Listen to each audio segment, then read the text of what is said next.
ಎಲ್ಲರಿಗೂ ನಮಸ್ಕಾರ. ಶುಭ ಜ್ಯೋತಿಷ್ಯ ಯೂಟ್ಯೂಬ್ ಚಾನಲ್ಗೆ ಸ್ವಾಗತ.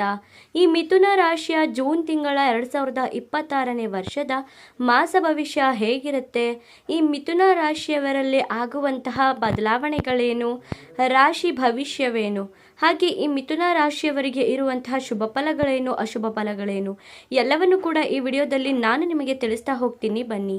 ಅದಕ್ಕೂ ಮುನ್ನ ನೀವೇನಾದರೂ ಮಿಥುನ ರಾಶಿಯವರಾಗಿದ್ದರೆ, ದೇವರು ಮತ್ತು ಜ್ಯೋತಿಷ್ಯ ಶಾಸ್ತ್ರವನ್ನು ನಂಬುವುದಾದರೆ ಈ ವಿಡಿಯೋಗೆ ಈಗಲೇ ಒಂದು ಲೈಕ್ ಕೊಡಿ ಮತ್ತು ತಪ್ಪದೇ ನಮ್ಮ ಶುಭ ಜ್ಯೋತಿಷ್ಯ ಯೂಟ್ಯೂಬ್ ಚಾನಲನ್ನು ಸಬ್ಸ್ಕ್ರೈಬ್ ಮಾಡ್ಕೊಳ್ಳಿ. ಈ ವಿಡಿಯೋನ ಎಲ್ಲರಿಗೂ ಕೂಡ ಶೇರ್ ಮಾಡಿ. ಇನ್ನು ಜೂನ್ ತಿಂಗಳ 2026ರ ಗ್ರಹಸ್ಥಿತಿಗಳ ಬಗ್ಗೆ ನೋಡೋದಾದರೆ, ಮಿಥುನ ರಾಶಿಯ ಅಧಿಪತಿ ಬಂದು ಬುಧ ಗ್ರಹ.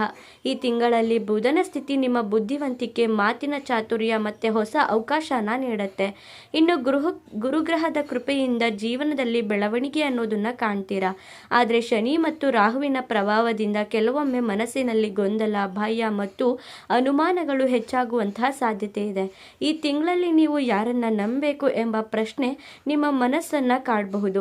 ಕೆಲವರು ನಿಮ್ಮ ಒಳ್ಳೆತನವನ್ನು ಬಳಸಿಕೊಂಡು ಪ್ರಯತ್ನನ ಮಾಡಿಕೊಳ್ಳಬಹುದು. ಆದ್ದರಿಂದ ಜೂನ್ ತಿಂಗಳಲ್ಲಿ ಈ ರಾಶಿಯವರು ಎಚ್ಚರಿಕೆಯಿಂದ ನಿರ್ಧಾರ ತಗೊಳ್ಕೊಳ್ಳೋದು ತುಂಬಾ ಮುಖ್ಯವಾಗಿರುತ್ತೆ. ಇನ್ನು ಉದ್ಯೋಗ ಮತ್ತು ವ್ಯವಹಾರದ ಬಗ್ಗೆ ನೋಡೋದಾದರೆ, ಉದ್ಯೋಗದಲ್ಲಿರುವವರಿಗೆ ಈ ತಿಂಗಳು ಉತ್ತಮ ಅವಕಾಶ ಸಿಗುತ್ತೆ. ನೀವು ಬಹಳ ದಿನಗಳಿಂದ ಕಾಯುತ್ತಿದ್ದಂತಹ ರೆಕಗ್ನೈಸೇಷನ್ ಸಿಗುವಂತಹ ಸಾಧ್ಯತೆ ಇದೆ. ಆಫೀಸ್ನಲ್ಲಿ ನಿಮ್ಮ ಮಾತಿಗೆ ಬೆಲೆ ಹೆಚ್ಚಾಗುತ್ತೆ. ಹೊಸ ಪ್ರಾಜೆಕ್ಟು ಅಥವಾ ರೆಸ್ಪಾನ್ಸಿಬಿಲಿಟಿ ನಿಮ್ಮ ಕೈಗೆ ಬರಬಹುದು.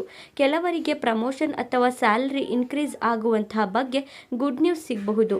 ಜಾಬ್ ಚೇಂಜ್ ಯೋಚಿಸುತ್ತಿರುವವರಿಗೆ ಜೂನ್ 2ನೇ ಭಾಗ ಶುಭಕರವಾಗಿದೆ. ಇಂಟರ್ವ್ಯೂಗಳಿಗೆ ಹೋಗುವವರಿಗೆ ಯಶಸ್ಸಿನ ಯೋಗ ಇದೆ. ಕಮ್ಯುನಿಕೇಷನ್ ಸ್ಕಿಲ್ಲು ನಿಮ್ಮ ಬಿಗ್ಗೆಸ್ಟ್ ಸ್ಟ್ರೆಂತ್ ಆಗಲಿದೆ. ಬಿಸ್ನೆಸ್ ಮಾಡುವವರಿಗೆ ಹೊಸ ಕ್ಲೈಂಟು ಮತ್ತು ಡೀಲ್ ಸಿಗಬಹುದು. Online business, marketing, media, teaching, writing ಕ್ಷೇತ್ರದಲ್ಲಿರುವವರಿಗೆ ವಿಶೇಷ ಲಾಭ ಸಿಗುತ್ತೆ. ಆದರೆ ಪಾರ್ಟ್ನರ್ಶಿಪ್ ಬಿಸ್ನೆಸ್ನಲ್ಲಿ ಸಂಪೂರ್ಣ ನಂಬಿಕೆ ಇಡುವುದು ಸರಿಯಲ್ಲ.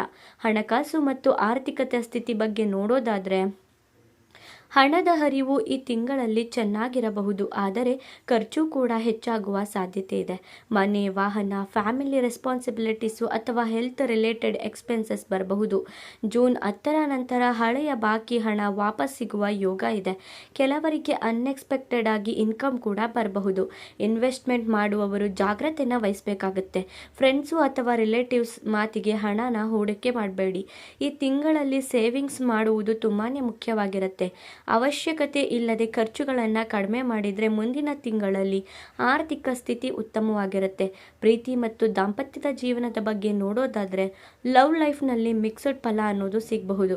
ಸಿಂಗಲ್ ಇರುವವರಿಗೆ ಹೊಸ ಪರಿಚಯ ಆಗುವಂತಹ ಸಾಧ್ಯತೆ ಇದೆ. ಆ ವ್ಯಕ್ತಿಯ ಜೊತೆಗೆ ಎಮೋಷನಲ್ ಬಾಂಡಿಂಗ್ ಕೂಡ ಹೆಚ್ಚಾಗಬಹುದು. ರಿಲೇಷನ್ಶಿಪ್ನಲ್ಲಿ ಇರುವವರಿಗೆ ಈಗೋ ಮತ್ತು ಡೌಟ್ ಕಡಿಮೆ ಮಾಡಬೇಕು. ಸಣ್ಣ ಮಿಸ್ಅಂಡರ್ಸ್ಟ್ಯಾಂಡಿಂಗು ದೊಡ್ಡ ಸಮಸ್ಯೆನ ತರಬಹುದಾಗಿದೆ. ನಿಮ್ಮ ಪಾರ್ಟ್ನರ್ ನಿಮ್ಮಿಂದ ಹೆಚ್ಚು ಸಮಯ ಮತ್ತು ಗಮನನ ನಿರೀಕ್ಷೆ ಮಾಡ್ತಾರೆ. ಮ್ಯಾರಿಡ್ ಲೈಫ್ನಲ್ಲಿ ಕೆಲವೊಮ್ಮೆ ಸಣ್ಣ ಮಾತಿನ ಜಗಳಗಳಾಗಬಹುದು. ಆದರೆ ತಿಂಗಳ ಕೊನೆಯಲ್ಲಿ ಸಂಬಂಧ ಮತ್ತು ಸೌಹಾರ್ದತೆ ಬರುತ್ತೆ. ಜೂನ್ ಕೊನೆಯ ವಾರದಲ್ಲಿ ಸಂತಸದ ಸುದ್ದಿ ಕೇಳುವಂತಹ ಸಾಧ್ಯತೆ ಇದೆ. ಕುಟುಂಬದಲ್ಲಿ ನಿಮ್ಮ ಜವಾಬ್ದಾರಿಗಳು ಹೆಚ್ಚಾಗಬಹುದು. ಮನೆಯ ಹಿರಿಯರ ಸಲಹೆ ಈ ತಿಂಗಳಲ್ಲಿ ನಿಮಗೆ ಉಪಯೋಗವಾಗುತ್ತೆ. ಫ್ಯಾಮಿಲಿ ಸಪೋರ್ಟು ನಿಮಗೆ ಮೆಂಟಲ್ ಸ್ಟ್ರೆಂತ್ನ ಕೊಡುತ್ತೆ. ಆದರೆ ರಿಲೇಟಿವ್ಸ್ ಜೊತೆ ಅನ್ನೆಸೆಸರಿ ಆರ್ಗ್ಯುಮೆಂಟ್ ಆಗುವಂತಹ ಸಾಧ್ಯತೆ ಇದೆ. ನೀವು ಮಾತನಾಡಬೇಕಾದ್ರೆ ಮಾತಿನ ಮೇಲೆ ನಿಯಂತ್ರಣ ಇಟ್ಟರೆ ಸಮಸ್ಯೆಗಳು ಕಡಿಮೆ ಆಗುತ್ತೆ. ಮನೆಯಲ್ಲೊಂದು ಶುಭ ಕಾರ್ಯದ ಚರ್ಚೆ ಕೂಡ ನಡೆಯುತ್ತೆ.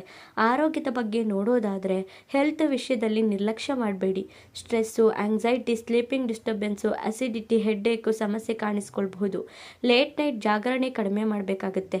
ಮೊಬೈಲ್ ಯೂಸ್ ಮಾಡೋದನ್ನು ಕೂಡ ಕಡಿಮೆ ಮಾಡಿದರೆ ಮನಸ್ಸಿಗೆ ಶಾಂತಿ ಸಿಗುತ್ತೆ. ಈ ತಿಂಗಳಲ್ಲಿ ಆಹಾರ ಪದ್ಧತಿಯು ನಿಯಮ ಇರಬೇಕಾಗುತ್ತೆ. ಹೆಚ್ಚು ನೀರು ಕುಡಿಯುವುದು ಮತ್ತು ವಾಕಿಂಗ್ ಮಾಡೋದು ಆರೋಗ್ಯಕ್ಕೆ ಒಳ್ಳೆಯದು. ಯೋಗ ಮತ್ತು ಮೆಡಿಟೇಷನ್ ಮಾಡಿದರೆ ಉತ್ತಮ ಫಲ ಅನ್ನೋದು ಸಿಗುತ್ತೆ. ಇನ್ನು ವಿದ್ಯಾರ್ಥಿಗಳಿಗೆ ನೋಡೋದಾದರೆ, ಸ್ಟೂಡೆಂಟ್ಸ್ಗೆ ಈ ತಿಂಗಳು ಕಾನ್ಸಂಟ್ರೇಷನ್ ಹೆಚ್ಚಾಗುತ್ತೆ. ಕಾಂಪಿಟೇಟಿವ್ ಎಕ್ಸಾಮ್ ಪ್ರಿಪೇರ್ ಮಾಡ್ಕೊಳ್ತಿರುವವರಿಗೆ ಒಳ್ಳೆಯ ಸಮಯ ಅಂತ ಹೇಳಿದರೆ ತಪ್ಪಾಗಲ್ಲ. ಹಾರ್ಡ್ ವರ್ಕ್ಗೆ ಫಲ ಸಿಗುವ ಸಾಧ್ಯತೆ ಇದೆ, ಆದರೆ ಡಿಸ್ಟ್ರಾಕ್ಷನ್ ಕೂಡ ಇರುತ್ತೆ ಹೆಚ್ಚು. ಸೋಷಿಯಲ್ ಮೀಡಿಯಾ, ಅನ್ನೆಸೆಸರಿ ಫ್ರೆಂಡ್ಶಿಪ್ಗಳಿಂದ ದೂರ ಇರಬೇಕು. ಜೂನ್ ಕೊನೆಯ ವಾರದಲ್ಲಿ ಗುಡ್ ನ್ಯೂಸ್ ಸಿಗುವ ಸಾಧ್ಯತೆ ಇದೆ. ಇನ್ನು ಯಾವ್ಯಾವ ವಿಷಯಗಳಲ್ಲಿ ಜೂನ್ ತಿಂಗಳಲ್ಲಿ ಎಚ್ಚರಿಕೆಯನ್ನು ವಹಿಸಬೇಕು ಅಂತ ನೋಡೋದಾದರೆ, ಈ ತಿಂಗಳಲ್ಲಿ ನಿಮ್ಮ ಸೀಕ್ರೆಟ್ಸ್ನ ಎಲ್ಲರ ಜೊತೆನೂ ಕೂಡ ಶೇರ್ ಮಾಡಬೇಡಿ. ಯಾರ ಮೇಲೂ ಬ್ಲೈಂಡ್ ಆಗಿ ಟ್ರಸ್ಟ್ನ ಇಡಬೇಡಿ. ಡಾಕ್ಯುಮೆಂಟ್ಸು ಮತ್ತು ಹಣದ ವಿಷಯದಲ್ಲಿ ಕೇರ್ಲೆಸ್ ಮಾಡಬೇಡಿ. ಫಾಸ್ಟ್ ಮನಿ ಹಾಗೆ ಶಾರ್ಟ್ಕಟ್ ಪ್ಲ್ಯಾನ್ಸ್ ಕಡೆ ಹೋಗಬೇಡಿ. ಲೇಟ್ ನೈಟು ಟ್ರಾವೆಲ್ ಅವಾಯ್ಡ್ ಮಾಡಿದರೆ ಉತ್ತಮವಾಗಿರುತ್ತೆ. ಇನ್ನು ಅದೃಷ್ಟದ ವಿಷಯಗಳ ಬಗ್ಗೆ ನೋಡೋದಾದರೆ ಹಸಿರು ಬಣ್ಣ ಅದೃಷ್ಟದ ಬಣ್ಣವಾಗಿರುತ್ತೆ. ಅದೃಷ್ಟದ ಸಂಖ್ಯೆ 5 ಆಗಿರುತ್ತೆ. ಶುಭ ದಿನ ಬುಧವಾರವಾಗಿರುತ್ತೆ. ಶುಭ ದೇವತೆ ಗಣೇಶ ಮತ್ತು ವಿಷ್ಣು ಆಗಿರ್ತಾರೆ. ಶುಭ ಸಮಯ ಬೆಳಿಗ್ಗೆ 7ರಿಂದ 9 ಗಂಟೆ ಆಗಿರುತ್ತೆ. ಇನ್ನು ನೀವು ಪ್ರತಿ ಬುಧವಾರ ಗಣೇಶನಿಗೆ ದರ್ಪೆನ ಅರ್ಪಿಸಿದ್ರೆ ಓಂ ಬುಂ ಬುಧಾಯ ನಮಃ ಅಂತ ಮಂತ್ರನ 21 ಬಾರಿ ಜಪಿಸ್ಕೊಂಡ್ರೆ, ಹಾಗೆಯೇ ಬಡವರಿಗೆ ಹಸಿರು ಬಣ್ಣದ ವಸ್ತ್ರನ ದಾನ ಮಾಡಿದರೆ ಶುಭ ಫಲ ಹೆಚ್ಚಾಗುತ್ತೆ. ನೋಡಿದ್ರಲ್ಲ, ಒಟ್ಟಾರೆಯಾಗಿ ಹೇಳೋದಾದರೆ ಈ ಮಿಥುನ ರಾಶಿಯವರಿಗೆ ಜೂನ್ 2026 ಅವಕಾಶ ಮತ್ತು ಎಚ್ಚರಿಕೆ ಎರಡನ್ನೂ ಕೂಡ ತರುತ್ತೆ. ಸರಿಯಾದ ನಿರ್ಧಾರ ತಗೊಂಡ್ರೆ ಈ ತಿಂಗಳು ನಿಮ್ಮ ಜೀವನದಲ್ಲಿ ದೊಡ್ಡ ಬದಲಾವಣೆನ ತರುತ್ತೆ. ನಿಮ್ಮದು ಕೂಡ ಮಿಥುನ ರಾಶಿನ ಹಾಗಿದೆ ತಪ್ಪದೆ ಈಗಲೇ ಓಂ ಬುಧಾಯ ನಮಃ ಅಂತ ಕಮೆಂಟ್ ಮಾಡಿ. ಮುಂದಿನ ಹೊಸ ವಿಡಿಯೋದಲ್ಲಿ ಸಿಗ್ತೀನಿ. ಅಲ್ಲಿವರೆಗೂ ನೋಡ್ತಾ ಇರಿ ನಮ್ಮ ಚಾನಲ್. ಧನ್ಯವಾದಗಳು.